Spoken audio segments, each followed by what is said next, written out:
Halo sahabat Akademika Unas TV. Kali ini kita berjumpa dalam program Unas Figur. Ini adalah program pertama kali dari Unas TV dan kita menghadirkan salah seorang tokoh yang istimewa. Kenapa istimewa? Karena dia selain perempuan, yang kita tahu perempuan dalam masyarakat kita cenderung dianggap sebagai kelas yang nomor 2 dari kaum laki-laki. Tetapi kali ini kita akan menegasikan pendapat itu dengan menghadirkan tokoh istimewa. Jadi karena dia perempuan, sekaligus keistimewaannya beliau sejak kecil sudah mandiri dan sekarang ini sudah menjadi pengusaha sukses di Sulawesi Selatan. Dan kemudian setelah merambah mencapai sukses di dunia bisnis, ia kemudian mencoba merambah juga di dunia politik, sebuah dunia yang didominasi oleh kaum laki-laki. Dan tentu saja dua profesi ini membutuhkan personality, kemampuan yang di atas rata-rata. Oleh karena itu, pada kesempatan ini Unas TV dalam program Unas Figur mengundang tokoh istimewa tersebut yang namanya adalah Fitra Ramadhani AS. Selamat pagi Fitra. Iya, selamat pagi Kak Supa. Terima kasih atas kebersediaannya hadir di Unas TV. Iya. Dan kita sangat bangga, Unas TV tentu sangat bangga karena saya panggil apa? Ita ya? Ita aja supaya ya. lebih akrab. Ya, jadi pemirsa Unas TV kita akan ngobrol nanti lebih jauh dengan Ita yang berhasil menunjukkan superioritas atau keistimewaan seorang perempuan tentu saja. Baik, kita akan mencoba mengurai perjalanan hidup Ita sebagai seorang pengusaha. Ita, kenapa kemudian menjadi seorang businesswoman? Apa yang mendorongnya? Apa yang menginspirasi Ita ini kemudian menjadi pengusaha di tengah masyarakat Sulawesi Selatan ini yang boleh dikata seorang pengusaha perempuan sangat jarang. Nah, kira-kira apa motivasinya? Motivasi sebenarnya jadi pengusaha itu bukan cita-cita saya. Takdir yang membawa saya ke sini. Iya, iya. Awalnya saya kuliah di Unhas, saya pilih Fakultas Ekonomi jurusan akuntansi. Itu karena cita-cita saya ingin kerja di bank. Iya, iya. Tapi takdir berkehendak lain. Hingga akhirnya saya memilih jalur pengusaha karena saya ingin mandiri. Mandiri ya. Saya melihat sosok ibu saya seorang pengusaha. Beliau itu setiap harinya dia bisa memanage waktu dengan baik. Menjadi seorang perempuan, istri dan ibu, kompleks ketika dia jadi pengusaha. Jadi ketika saya memilih jadi pengusaha, itu saya merasa semua potensi saya keluar. Saya tidak terkungkung oleh waktu yang saya harus bangun pagi pulang jam sekian. Saya jadi pengusaha itu saya bisa mengatur waktu, saya bisa mengatur income saya. Dan yang paling penting karena saya tidak punya penghasilan tiap bulan, kalau saya tidak berwirausaha, saya tidak tahu makan apa hari ini dan besok. Akhirnya saya terpanggil untuk membangun usaha mulai dari kecil, bahkan nol, berawal dari nol. Awalnya di bidang kuliner. Setelah itu beranjak naik, saya bangun restoran, saya bikin ballroom, dan alhamdulillah sekarang saya punya beberapa karyawan yang saya bisa berdayakan. Tadi Ita menyebut bahwa masuk di Fakultas Ekonomi Universitas Hasanuddin, jurusan akuntansi. Selama menjadi mahasiswa itu sudah memulai atau sudah merintis usaha-usaha atau bagaimana? Iya, saya sejak di kampus itu dulu awalnya ketika saya punya uang jajan, itu saya jadikan itu sebagai modal. Itu modal awal usaha saya. Jadi keuntungan-keuntungan itu saya bisa putar kembali. Itu yang saya menganggap, ternyata punya income dari usaha sendiri itu asik sekali. Asik sekali ya. Usaha apa waktu mahasiswa itu? Ya, makanan juga. Makanan iya, juga. di kampus itu kan saya juga aktif di HMI. Oh, aktif di Jadi, HMI. jadi ada kegiatan bastra, kajian apa segala macam, ada anggaran makanan itu saya ambil karena kebetulan saya bendahara. Saya masak sendiri, saya kelola sendiri, dan keuntungannya itu saya bisa saving untuk kebutuhan saya. Oh, jadi sewaktu mahasiswa kita sudah mensupport misalnya HMI ya, dari segi finansial misalnya. Selain usaha itu aktivitas apa lagi? Apa pernah bekerja juga waktu mahasiswa? Pernah jadi apa misalnya atau sekedar ya, saya aktif di organisasi. Di organisasi, ya. Saya juga kerja di beberapa tempat. Ya. Intinya waktu saya kuliah itu saya tidak mau berharap sepenuhnya sama orang tua. Saya harus punya penghasilan sendiri. Ya, butuh ini itu nggak perlu minta tiap bulan, mah saya mau beli ini enggak. Saya harus punya penghasilan sendiri. Jadi bisnisnya sekarang adalah bisnis kuliner. Kenapa kuliner? Kenapa bukan pakaian, kecantikan misalnya, atau wig misalnya?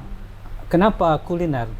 Saya memilih kuliner karena itu tidak jauh dari keseharian saya. Oh, gitu ya? Ya, karena kebetulan hobi saya suka masak. Oh, iya.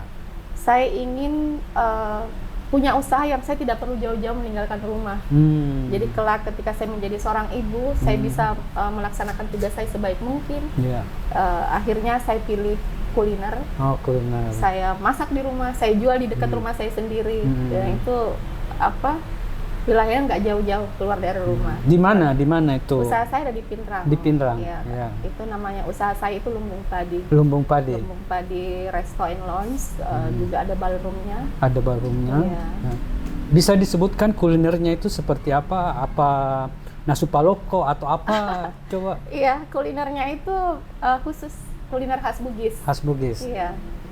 Banyak macam, jadi tapi terfokus di khas Bugis itu ya, menu utamanya itu palako.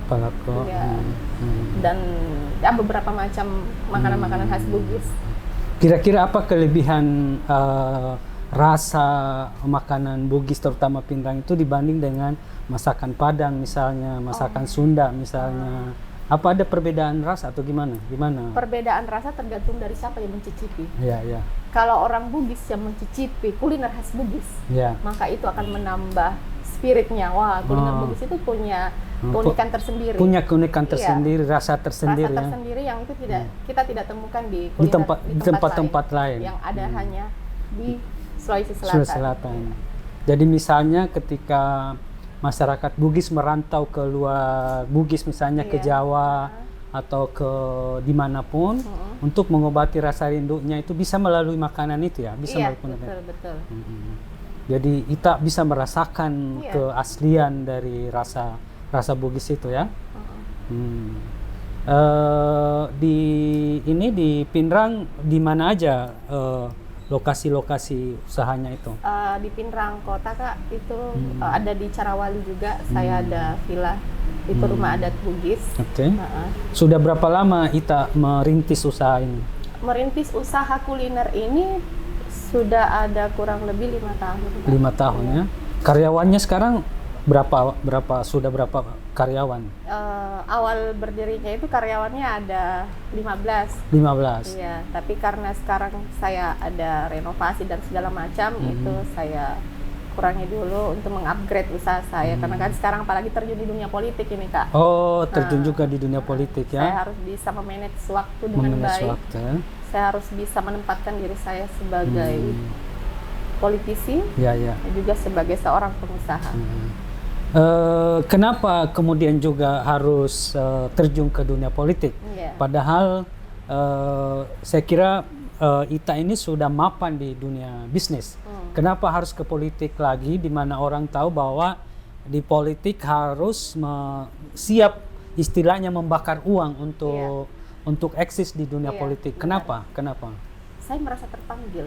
Ya, apa panggilan seperti apa? 2 bulan yang lalu ini saya baru resmi menjadi politisi.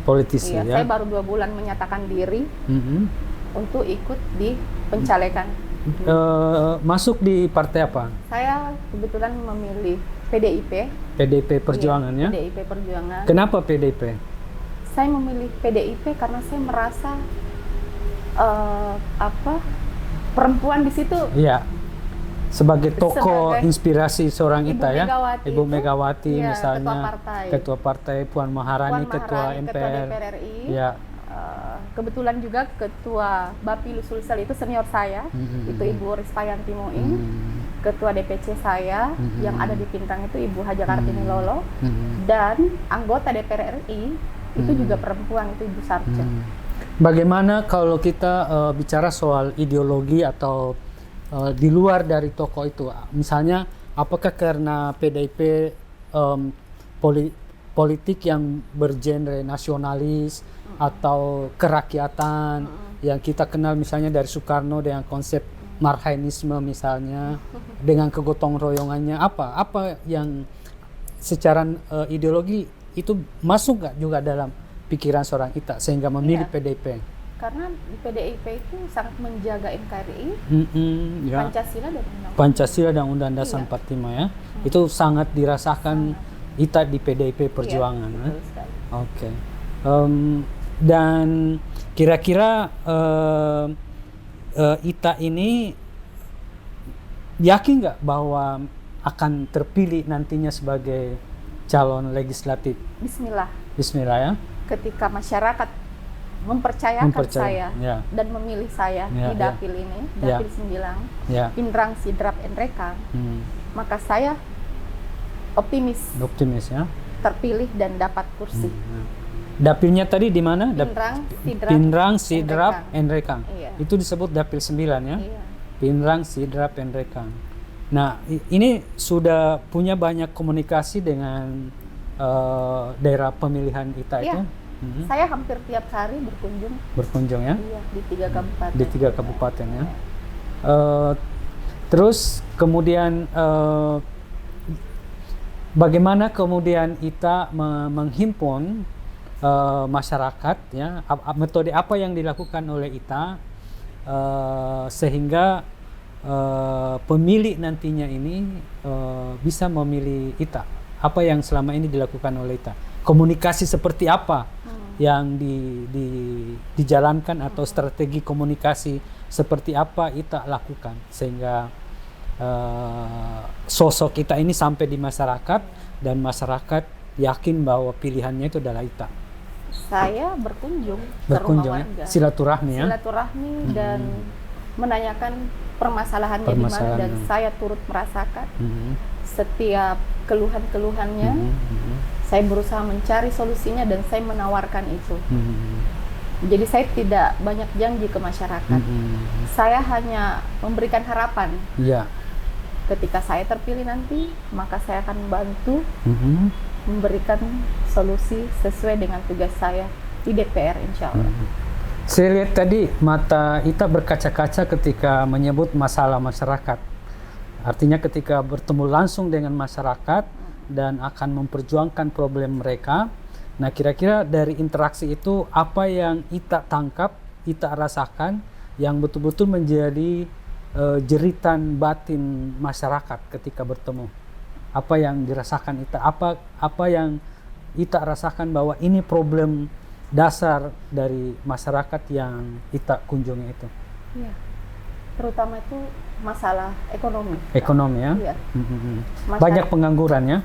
Banyak pengangguran dan sumber pendapatan itu sangat kurang. Iya. Makanya kehadiran saya, bismillah, kalau saya dipercayakan di DPR, saya akan membantu warga. Bagaimana mengawal mereka bisa merintis usaha, membangun usaha. Jadi dia bisa punya penghasilan yang cukup untuk memenuhi kehidupan mereka setiap hari. Ita yakin bahwa masyarakat tadi ketika ingin ditumbuhkan rasa entrepreneurnya atau jiwa kemandiriannya, jiwa kepengusahaannya itu, Ita yakin bahwa jiwa seperti itu bisa dibangkitkan. Iya, sangat bisa ya. Kira-kira dari potensi yang ada di masyarakat itu, masyarakat misalnya bisa menjadi pengusaha apa misalnya yang misalnya Ita temukan di ketika berkunjung ke Sidrap, di Nrekang, mungkin Ita melihat banyak potensi, tapi masyarakat itu tidak melihatnya sebagai sesuatu yang bisa dikelola dengan bagus. Nah, kira-kira Ita punya nggak pengalaman atau sudah melihat seperti apa itu? Sumber daya alam yang ada di 3 kabupaten di dapil saya itu luar biasa. Luar biasa ya. Boleh disebut sumber daya alam yang Ita lihat? Misalkan dari sektor pertanian. Pertanian ya. Pertanian itu padi, Padi beras. ya, beras ya. Pengusaha di bidang kuliner, Kuliner. sangat membutuhkan Iya, beras. iya, iya. Ita, sekarang kan Anda sudah akan bertarung di pemilihan legislatif provinsi ya, Iya, dan daerah dapilnya itu Pinrang dan Sidrap, Nrekang. Iya. Di mana lumbung suara nantinya menurut kita sangat besar mendukung Ita? Ya, bismillah di 3 kabupaten, terutama di daerah kelahiran saya, Pinrang, dan keluarga saya juga ada di Nrekang, Oh, Sidrap. oh. Bismillah di 3 Jadi di kabupaten. 3 tempat itu Ita punya basis keluarga yang besar ya? Besar sekali. Oke. Nah, selain itu yang bisa memperkuat lagi mendukung suara Ita, itu apa lagi? Komunitas-komunitas apa lagi yang menurut Ita loyal terhadap Ita? Iya, terutama di basis keluarga ya. Keluarga dan teman-teman di organisasi di Pinrang. Terus di Nrekang itu saya ada keluarga. Dia berkecimpung di Halwatia. Di Halwatia ya? Iya. Dan saya merasa sangat diterima. Sangat diterimanya. Halwatia ini sebuah komunitas yang Mereka sangat yang berpengaruh di... Sangat berpengaruh, dan saya merasa di situ ada kesatuan antara kebudayaan dan agama di Halwatia itu. Di Halwatia ya? Iya. Oke. Semangat gotong royongnya itu sangat kental. Menjadi seorang calon legislatif, apa yang menjadi tagline Ita untuk menyampaikan kepada masyarakat bahwa ini yang menjadi spirit perjuangan Ita? Tagline saya itu Ipalisui Sumangana Wanwai. Boleh diulang? Ipalisui Sumangana Wanwai. Ipalisui Sumangana Wanwai. Wanwai. Bisa diterjemahkan? Yang artinya saya punya harapan ingin mengembalikan semangat di daerah kita yang hampir hilang. Semangat itu hampir saya tidak temukan lagi seperti dulu waktu saya masih kecil. Dan saya sangat rasakan itu ketika kedua orang tua saya sudah kedua-duanya meninggal. Dan saya merasakan hidup sendiri di daerah saya sendiri. Itu saya bertanya, ini ada apa? Ada apa? Nah, ternyata setelah saya lihat, itu hampir semua orang, mungkin karena faktor media sosial itu, memikirkan dirinya sendiri. Itu peran kebudayaan itu hampir hilang. Hampir hilang ya. Padahal kalau kita mengembalikan semua kegiatan-kegiatan kebudayaan seperti dulu, itu semangat persatuan itu akan ada. Kegotong royongan, ketulusan, kebersamaan, itu semuanya ada di situ. Jadi Ita sekarang ini merasakan bahwa budaya kebersamaan, kegotong royongan, persaudaraan itu sudah hampir lenyap ya di masyarakat di daerah pemilihan Ita. Dan itu yang menggugah Ita mengembalikan spirit itu ketika menjadi seorang legislator ya. Iya. Kenapa apa efek positifnya sehingga Ita mau mengembalikan spirit itu? Iya, karena kalau mengembalikan spirit itu kembali, maka kita akan merasakan hidup. Kata orang Bugis itu masengarang. Masengarang ya? Seperti zaman dahulu kala. Ketika semua kegiatan-kegiatan kebudayaan itu kita munculkan kembali. Kegiatan keagamaan juga kita dorong seperti adanya Maulid, Isra Miraj. Isra Miraj ya. Kita jaga. Maka semangat kebersamaan itu akan terpelihara. Terpelihara iya. ya. Selain jalur kebudayaan, keagamaan, juga jalur kuliner. Kuliner ya. Pentingnya menjaga kuliner Bugis, khas Bugis ini. Karena kita ini orang Bugis. Orang Bugis ya. Kita tidak boleh jadi orang Bugis tapi makannya spaghetti, makannya pizza. Oh iya. Kita harus menjadi orang Bugis yang betul-betul mantap. Makanannya orang Bugis. Kita hadir di rapat-rapat besar itu, makanannya harus disajikan makanan-makanan tradisional. Betul. Dan itu yang hampir hilang sekarang. Itu yang hampir saya tidak temukan. Di Sulawesi Selatan ini anak muda itu hampir tidak pernah menyukai ya? makanan tradisional. Padahal makanan tradisional itu sangat mahal. Sangat mahal ya? Sangat mahal, bukan harganya ya. Ya. Sangat mahal yang kita tidak temukan itu dimanapun, kecuali di Sulsel. Oh, jadi Ita ini melihat bahwa tergerusnya kebudayaan di masyarakat kita itu bisa dilihat dengan tidak adanya sajian-sajian kuliner tradisional ketika misalnya ada pertemuan, ada acara pengantinan dan seterusnya. Dan Ita melihat bahwa itu bisa kemudian dikembalikan melalui dengan kuliner ya. Jadi oleh karena itu Ita kemudian fokus dengan usaha kuliner. Dan itu pula yang kemudian menginspirasi Ita untuk terjun ke politik dengan membawa misalnya bahwa langkah konkret yang ingin dilakukan bagaimana masyarakat kita kembali mencintai kuliner-kuliner tradisional kita. Iya kan? Betul. Jadi kuliner bagi Ita ini sebuah tidak sekedar makanan tapi sebuah gerakan. Ya, gerakan kebudayaan yang bisa mengembalikan spirit dan semangat kegotong royongan, kekeluargaan di masyarakat Sulawesi Selatan. Ya. Nah, kalau Ita nanti terpilih, fokusnya apa? Apa program-program yang akan diutamakan oleh Ita? Saya tertarik di isu perempuan. Oh, isu perempuan. Iya, di mana di situ ada permasalahan di ibu hamil, stunting, ya. Permasalahan ekonomi, diskriminasi dan lain sebagainya. Dan terakhir ini banyak isu tentang KDRT ya. Iya, betul. Saya kira itu juga penting memang diperhatikan. Untuk dikawal. Kekerasan itu termasuk kekerasan psikis, fisik dan ekonomi.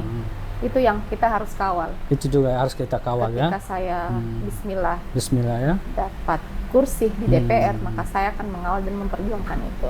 Selain isu perempuan, saya juga mengangkat isu kebudayaan ini. Isu kebudayaan ini saya harus mendorong bagaimana supaya kegiatan-kegiatan kebudayaan ini didukung melalui undang-undang. Iya. Selain isu kebudayaan juga UMKM. Pemerintah harus hadir mendampingi setiap pengusaha-pengusaha kecil. Jadi pemerintah tidak boleh hanya berpikir bagaimana memungut pajak ke para pengusaha, tapi pemerintah juga harus berpikir bagaimana dia bisa mengawal pengusahanya mulai dari nol, kecil, sedang, hingga besar. UMKM itu harus dikawal bagaimana dia menjadi pengusaha dengan baik, akhirnya berkembang dan akhirnya bukan hanya UMKM, ke depan bisa menjadi ekspor-impor. Dan pemerintah harus hadir untuk mendukung itu. Jadi pemerintah tidak boleh hanya berpikir pengusaha wajib bayar pajak, tapi bagaimana pemerintah harus mendukung supaya pengusaha kecil ini bisa bertumbuh menjadi pengusaha besar. Jadi tanpa ditekan untuk bayar pajak, dia sukarela membayar pajak karena didukung oleh pemerintah.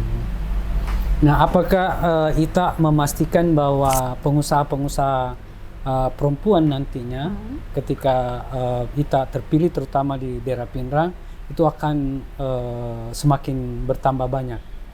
Iya, Bismillah. Dengan sumber daya alam yang ada, dengan didukung oleh anggaran-anggaran yang ada, maka pengusaha-pengusaha kecil ketika dikawal dengan baik, maka dia akan menjadi penopang ekonomi di setiap daerah. Dan itu terbukti ketika COVID-19 itu beberapa tahun yang lalu, ketika semua usaha-usaha besar itu tergerus, yang menopang ekonomi itu UMKM. Oke. Ita, kira-kira apa yang ingin disampaikan supaya masyarakat pada pemilihan legislatif nanti harus memilih Ita? Pertama, saya akan menyuarakan aspirasi masyarakat di DPR nanti. Saya akan menjadi telinga, mulut mereka di DPR, dan saya akan pasang badan untuk memperjuangkan rakyat saya di 3 dapil ini. Selain itu, saya juga akan memaksimalkan dan mendukung kearifan lokal, kegiatan keagamaan, dan usaha UMKM. Dan saya akan mewakafkan diri saya untuk menyuarakan dan membantu masyarakat, insya Allah, ketika saya terpilih. Oke, terima kasih Ita atas kesediaannya berbagi pengalaman dan pengetahuan dengan sahabat Akademika Unas TV. Semoga cita-citanya terpilih menjadi anggota legislatif DPRD Sulawesi Selatan. Amin. Demikianlah sahabat Akademika Unas TV perbincangan kita, dan semoga ada yang menjadi inspirasi bagi